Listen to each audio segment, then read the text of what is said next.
Well, good morning, guys. It's Michael from Sapulpa Times. Hope that your weekend went well, guys. It is the special Martin Luther King Jr.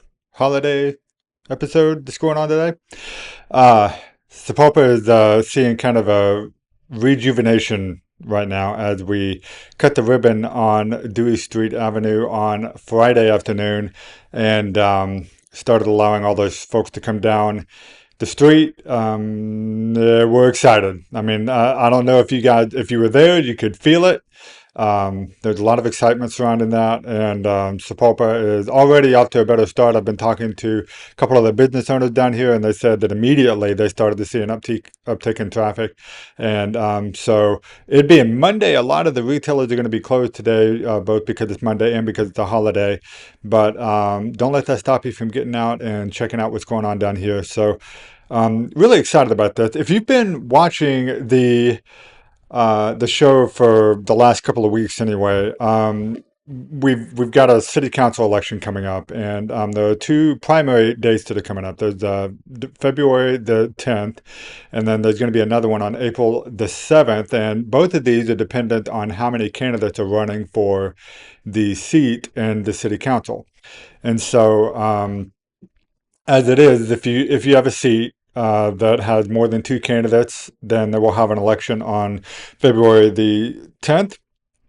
And the top two winners of those will go on to the runoff that happens later on in April. So that's how that's working. If it's a seat that only has two candidates, then the election will not be held until April. So, nevertheless, even so, it always seems like every time we have a local city council come around, city council election rather come around, that the same sort of myths and misconceptions always crop up. And so I wanted to kind of do this episode here to kind of set the record straight on what I see as the top four myths and misconceptions regarding the city council. And hopefully you guys will dig into them, and they'll be answering some questions for you to help you vote better with your city council ward seat if it is up for election, and then also help to dispel some of the things that have kind of plagued city council elections for a long time. So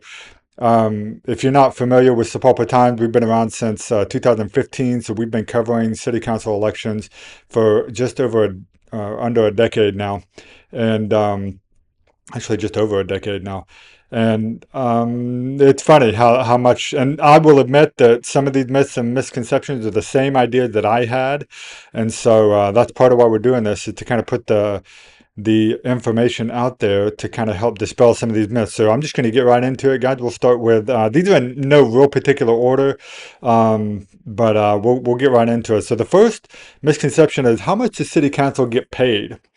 So it is not uncommon to think, especially when you see the way that things happen in Congress, for example, over at the national level, to think that our city councilors are making bank off of being on city council. And it's not, it's completely understandable why you might think that. When you start looking at some of the congressmen who went into Congress, very much middle class, and then by the time that they retire or just a few years later, they're multimillionaires. It's not hard to see that and then think, oh, well, the same thing must be happening here in Sapulpa, Oklahoma.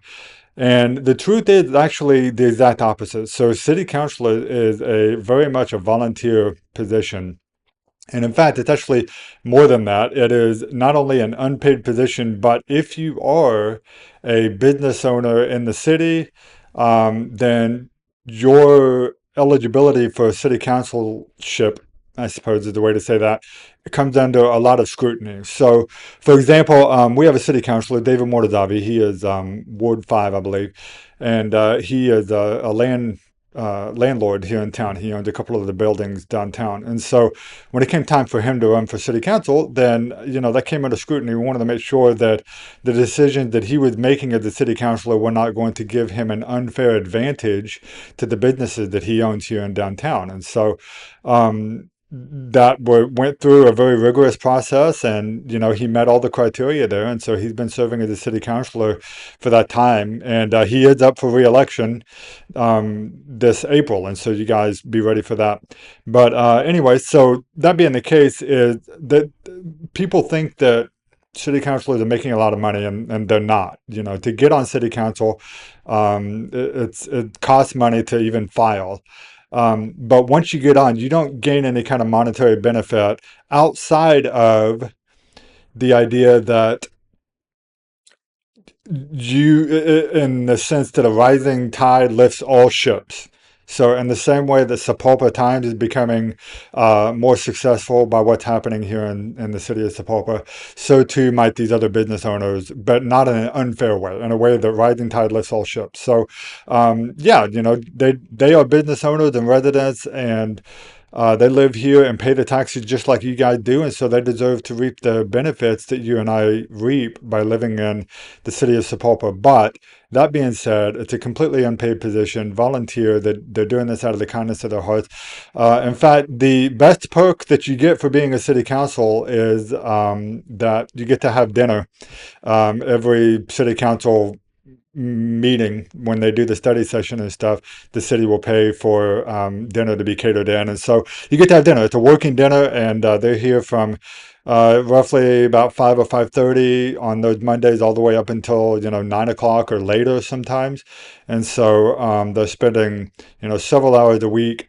Actually, a lot more than that when you count in the ribbon cuttings, the research that they have to do about the agenda items that are coming up, things like that. They do give a lot of their time.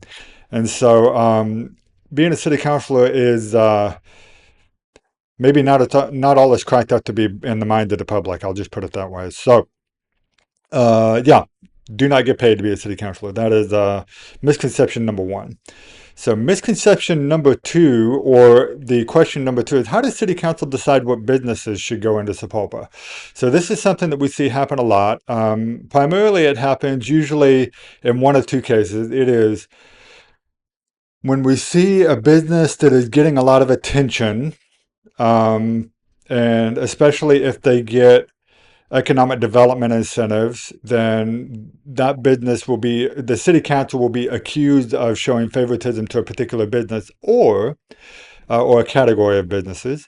Or on the other side of that is when we see that other towns are getting things that Sapulpa doesn't have, then people tend to think that Sapulpa is missing out and not getting certain things because city council does not want them to get those things. And so the question is that true?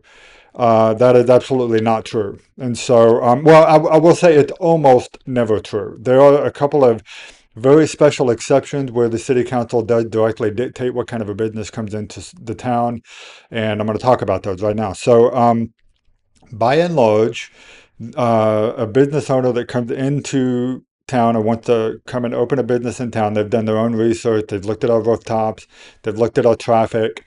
They've looked at our median income, things of that nature, and they decide they want to open a business here.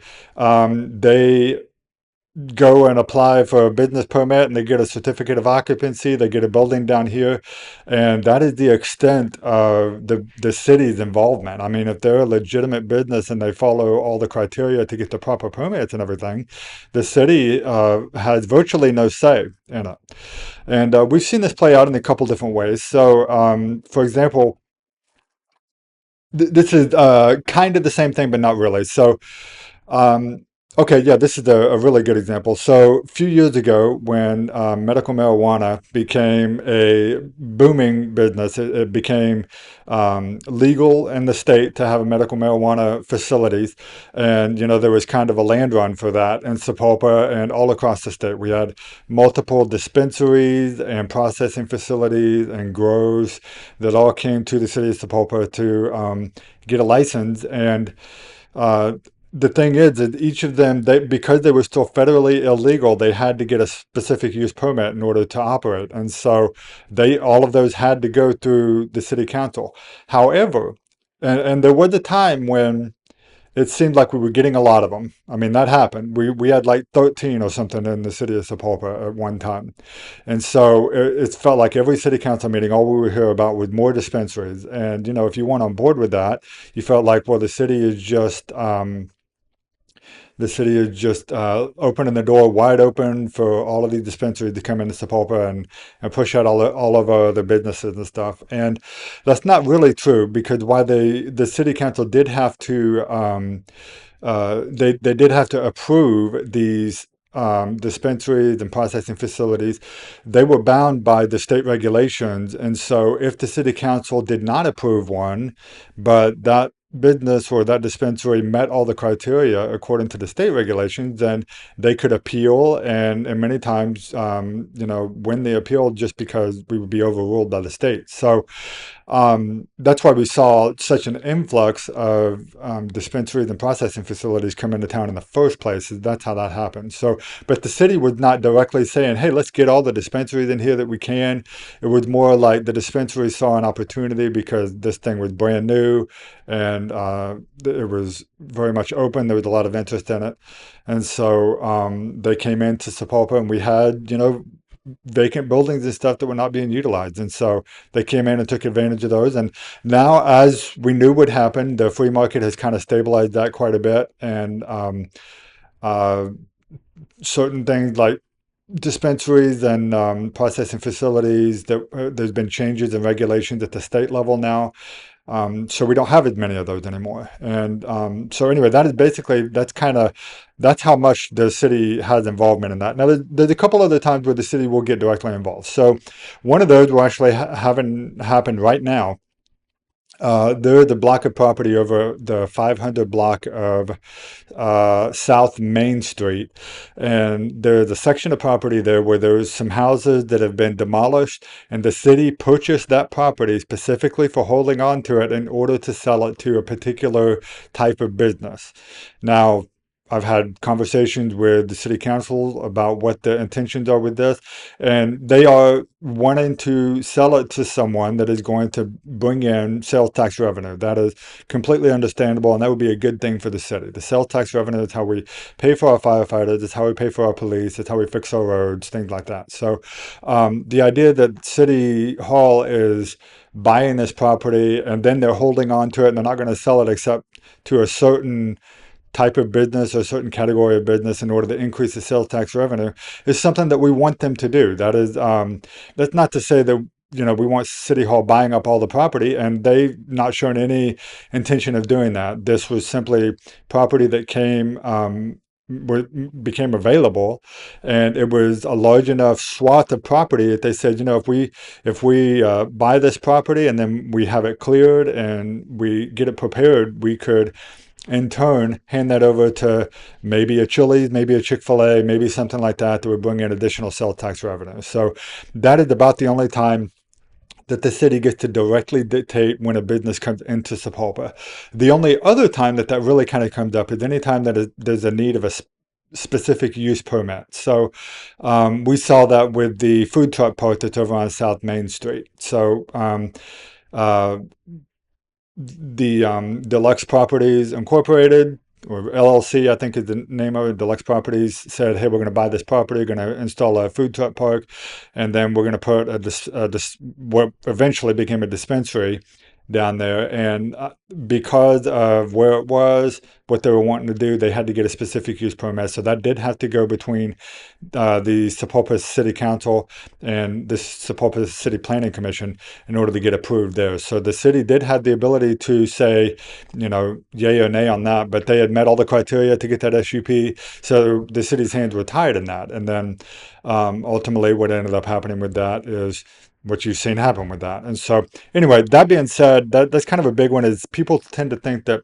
City Hall has a hand in deciding what businesses do or do not come to Sapulpa. I just wanted to dispel that, because so for example, like a lot of people think that because Chick-fil-A is in Glenpool and is in Sand Springs, that Sapulpa somehow did not allow Chick-fil-A to come to Sapulpa. City council didn't allow them. That's not true at all. So if I spoke with a city councilor about this a long time ago, and he said Sapulpa wasn't even on the map. I mean, it wasn't like Chick-fil-A had to choose between Glenpool, Sand Springs, and Sapulpa. They were looking at our rooftops and our traffic count, and we weren't even an option for Chick-fil-A. And so now, that was several years ago. I think that might have changed. And so we're starting to look a lot more appealing to a lot of these businesses, the chain with the brand recognition and stuff. So anyway, we might see that in the future, but don't be thinking that um, the the city of Sapulpa is trying to directly stop businesses from coming in, because we're not seeing that. That's not what we're seeing. So, okay, next thing. Actually, before we do that, I want to remind everybody that um, this episode is brought to you by CTX. They're having a birthday party. So it was a year ago tomorrow that CTX was purchased, and they opened up under new ownership with the Nances and Sarah Heltzel. So if you've been there at any time in the last year, you've seen a lot of the changes that are happening there, and they are opening up for a special birthday party celebration. They're going to be doing all kinds of great stuff all day long tomorrow, and so you guys be sure to go to their Facebook page and check out all the different details that they're doing. But they will be having special vinyl discounts and games happening tomorrow evening from 5:30 to 8 p.m. So be sure to come and hang out with us tomorrow evening over at CTX for their birthday party. Pretty excited about that, so that should be pretty good. So, moving on now. Misconception number 3: does City Hall only care about downtown? So, this is something that we're hearing a lot about. Again, it's because downtown is what's getting a lot of the attention right now. And so, does City Hall only care about downtown? Like I said, city downtown Sapulpa is getting a lot of attention and has gotten a lot of attention over the last several years because of the Route 66 Christmas shoot, and most recently because of the reopening and the construction and all of the drama surrounding that for the last 10 months of Dewey Avenue. And so it is easy to think that City Hall was just pouring all of their resources and all their time and effort and energy into downtown because of what downtown was able to bring back to the city. The Route 66 Christmas shoot brings in around 500,000 visitors every year by the time that they took a pause last year, or the year before rather. And so it's easy to think, well, they're just trying to capitalize on that opportunity. And while there is some truth to that, for example, the 2020 Geo bond came and got voted on, and our downtown got the design that it had. We had certain light poles that were being planned for this, and when the Route 66 Christmas shoot came along later, after the downtown master plan was approved, they realized, okay, well, we need to make some changes in the way that we're doing some design on this, specifically the light poles, because we can actually use those to actually hold up the Christmas shoot. And so they went and they did a redesign on those, and those are the light poles that you see now are not the same ones that were originally designed. They're not that much different, but they're not exactly the same. They were reinforced, they were rebuilt to kind of hold the Route 66 Christmas shoot. So that was a change that happened, and that was Sapulpa capitalizing on that opportunity. However, don't think that Sapulpa is only focusing on downtown. So if you look at the 2020 Geo bond, which was passed in 2019, and then we just seen probably the most major community-based project of that completed with the ribbon cutting that they just had on Friday. But don't forget that as a part of that bond, we also got the light at 49th West Avenue, the expansion of the Ozark Trail going into the TP Drive-In. We got the new ADA compliant park over at Liberty Park. We got a new fire station. None of these things are in downtown, by the way, all the things I'm mentioning now. They expanded Dewey out on the other side of the school. Let's see, the improvements to the police station. They got new HVACs, new cars, I believe. So there were like 6 different projects. A bunch of expansion over at the West Side Sports Complex. And so yes, downtown Sapulpa, we got new alleyways, we got the new street, the new infrastructure. Yes, that's true. But that was just one proposition. In fact, that was only a piece of one proposition that was part of the 2020 Geo bond. So that's just looking at the most recent Geo bond. And already I've pointed out like several other things that have been um, done, completed, or in the process of being completed by the city of Sapulpa.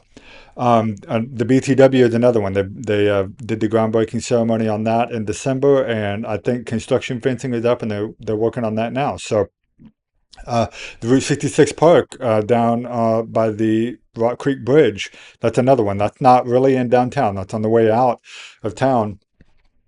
That's another part that's getting some attention, and that's not even funded by the city. That's funded by a state grant through the Route 66 Centennial Foundation. So anyway, City Hall doesn't just care about downtown. It's easy to think that whenever you see how much attention the downtown is getting simply because of what's happening right now and what's been happening the last 10 months. But there's been a lot of money spent every direction from downtown. So that is dispelling that last myth, number three there. And then the misconception number four that we had, the only way to see real change is to run for mayor. And it's funny that this comes up because of my platform and because I get up and I talk about how much I love Sapulpa and this town and everything. I get a lot of people that tell me and have told me over the years, you should really run for mayor. It would be great to see somebody like you serving on a city council and as mayor.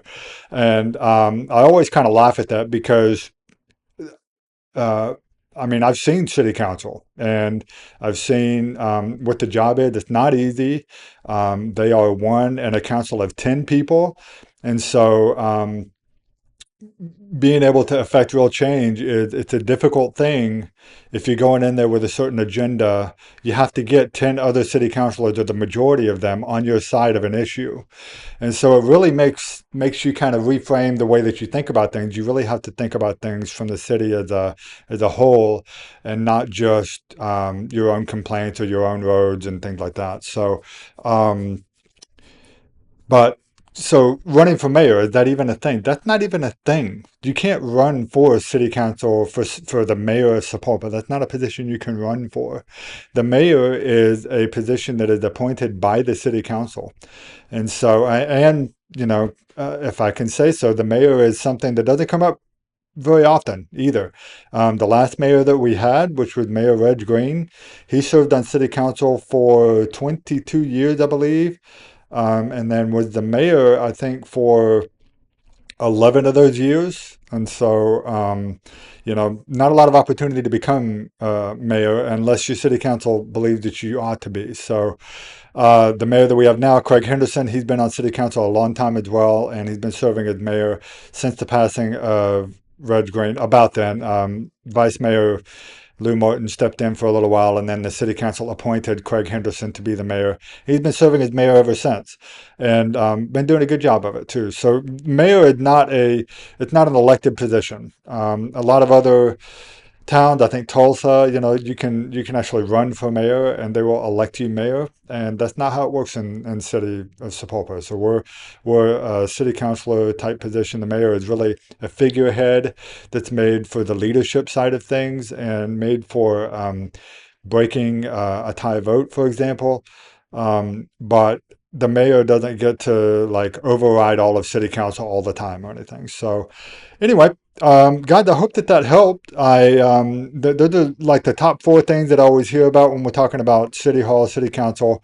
Anytime there's a local election, there's always these ideas that come up, and just wanted to make sure that everybody had the opportunity to kind of get the story straight on some things there. So, just to kind of recap, City Hall and City Council are not deciding what businesses to come into Sapulpa or don't come into Sapulpa for the most part. They don't get paid, and so it's a volunteer position. They do give a lot of their time and energy and effort into making sure that Sapulpa is doing well for the future. The mayor is not a position you can run for. And then City Hall and City Council obviously care about a lot more than just downtown. So if you need a look at that, just look at where the last $40 million of the GO bond have been spent over the last 5 years. So I did want to give a plug to the sapulpatimes.com/elections page. We've got our elections coverage going on there. We've been covering the elections coming up. So far, we have interviews with Brandon Mall and with Elizabeth Nicholas, which we just did over the weekend.